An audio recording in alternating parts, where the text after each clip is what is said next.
Você acompanha agora a meditação da Palavra do Senhor com o Padre João Carlos. E neste domingo, dia 6 de agosto, festa da Transfiguração do Senhor, primeiro domingo do mês vocacional, rezando pelos ministros ordenados e em sintonia com o encerramento da Jornada Mundial da Juventude, eu estou lhe trazendo a Palavra de Deus para abençoar o seu dia.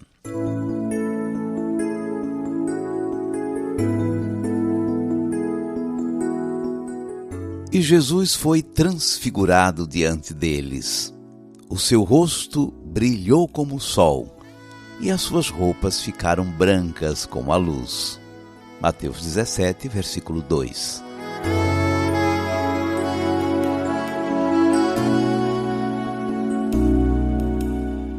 Talvez você já tenha passado por isso. Você viajou com aquela pessoa ou a encontrou em algum lugar, mas não se deu conta quem realmente era. Ou melhor, quão especial e socialmente importante era aquela pessoa. Já lhe aconteceu algo parecido?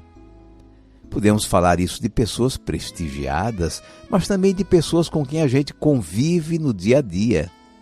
Nem sempre nos damos conta da grandeza moral daquele colega de trabalho, daquela liderança com quem convivemos, ou até daquele pai ou mãe que temos. Um dia mais tarde, ou já à tarde, podemos com surpresa descobrir quão grande era aquela pessoa. Os discípulos de Jesus andavam com ele, conversavam, comiam, rezavam com ele, e naquele momento estavam sentindo o clima tenso ao redor dele. E ele mesmo falando em sofrimento, em morte. Eles estavam ficando tristes e apreensivos. Não estamos entendendo as coisas. Quem realmente é ele? O que ele quer? Um dia, alguns deles fizeram uma experiência muito especial.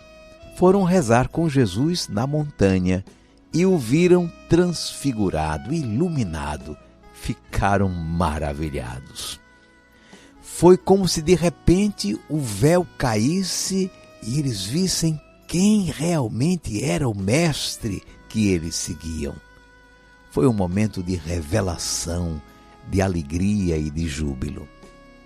O Evangelho de hoje nos leva à montanha para estarmos em oração com Jesus. E contando a cena da transfiguração, quer que também nós nos maravilhemos com a revelação de quem é Jesus. Nós o seguimos, nos batizamos em seu nome, nós o invocamos na oração, comungamos com ele. Ele é alguém com quem convivemos, a quem queremos bem, mas talvez estejamos precisando dessa experiência da oração da montanha para contemplá-lo em toda a sua grandeza, em toda a sua glória. A narração do evangelista de hoje, São Mateus, está construída sobre as histórias da revelação de Deus no Monte Sinai.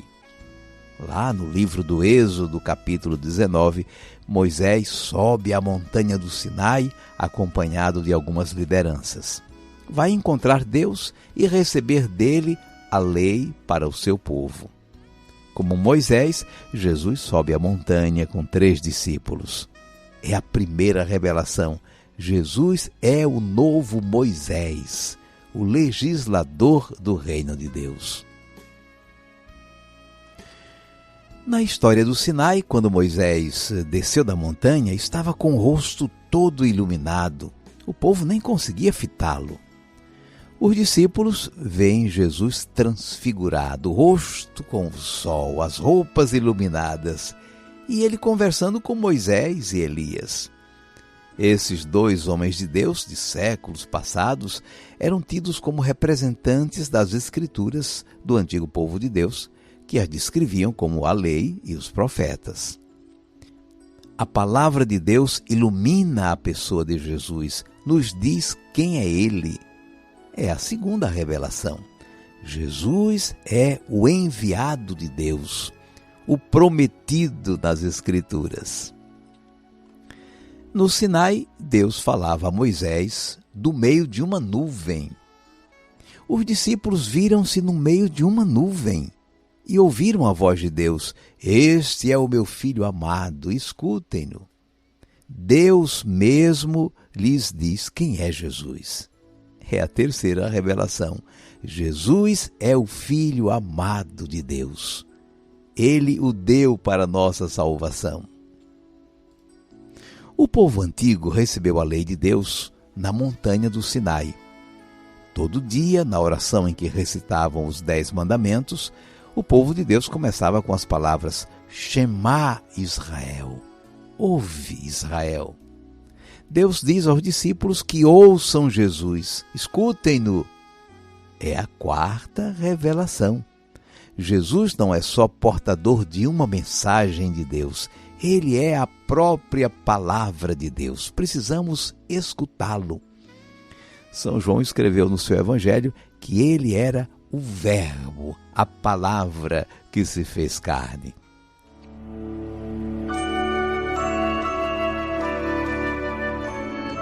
Vamos guardar a mensagem. Na montanha, em oração, os 3 discípulos receberam uma revelação sobre quem é Jesus. Ele é o novo Moisés que nos trouxe a lei de Deus. Ele é o enviado, o prometido das Escrituras. Ele é o Filho amado de Deus.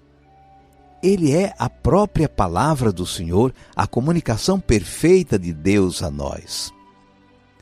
Diante dessa revelação divina sobre quem é Jesus, aos discípulos cabe acolhê-lo, ouvi-lo, segui-lo.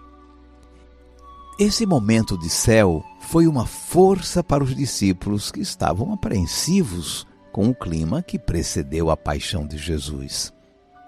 A orientação que receberam foi de não contar nada a ninguém até que ele ressuscitasse dos mortos. A ressurreição é a condição divina, gloriosa, vitoriosa de Jesus, o Filho de Deus, sobre o pecado, o mal e a morte. E Jesus foi transfigurado diante deles. O seu rosto brilhou como o sol e as suas roupas ficaram brancas como a luz. Mateus 17, versículo 2.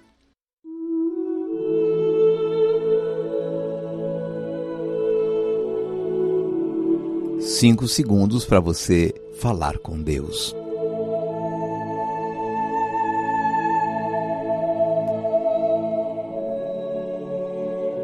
Senhor Jesus, hoje temos a oportunidade de tomar contato com esse belo testemunho sobre a tua pessoa. Tu és o novo Moisés. Como ele, edificas o povo de Deus sobre o evangelho do reino. Tu és o Messias, o enviado, a realização das promessas de Deus nas Escrituras. Tu, Senhor Jesus, és o Filho de Deus, Filho amado que o Pai enviou ao mundo para a nossa salvação. Tu és a própria comunicação de Deus às suas criaturas e aos seus filhos. Dá-nos, Senhor, a graça de verdadeiramente nos deixar maravilhar por esta revelação de Tua pessoa. Que pela graça do Teu Santo Espírito, esse conhecimento da fé encha nossa vida de sentido e de alegria para enfrentarmos o dia a dia com novo olhar, com nova disposição. Seja bendito o Teu santo nome, hoje e sempre. Amém. E agora, por favor, incline um pouco a sua cabeça. Vou invocar a bênção de Deus sobre você. O Senhor te abençoe e te guarde. O Senhor tenha misericórdia de ti. O Senhor te dê a paz e te abençoe o Deus Todo-Poderoso, Pai e Filho e Espírito Santo. Vamos viver a palavra. Jesus pode ser uma pessoa com quem você fala todo dia e não se dá conta de sua grandeza, de sua identidade divina. Então hoje contemple Jesus na cruz e fique imaginando essa cena da transfiguração. Um certo dia, Ao tribunal, alguém levou o jovem Galileu. Ninguém sabia qual foi o mal e o crime que ele fez, quais foram seus pecados. Seu jeito honesto de denunciar mexeu na posição de alguns privilegiados e mataram mais Jesus de Nazaré. E no meio de ladrões puseram sua cruz, mas o mundo ainda tem medo de Jesus, que tinha tanto amor. Vitorioso ressuscitou, após 3 dias a vida ele voltou. Ressuscitado, não morre mais, está junto do Pai, pois ele é o Filho eterno. Mas ele vive em cada lar, e onde se encontrar um coração fraterno, proclamamos que Jesus de Nazaré, glorioso e triunfante, Deus conosco está. Ele é o Cristo e a razão da nossa fé. E um dia vou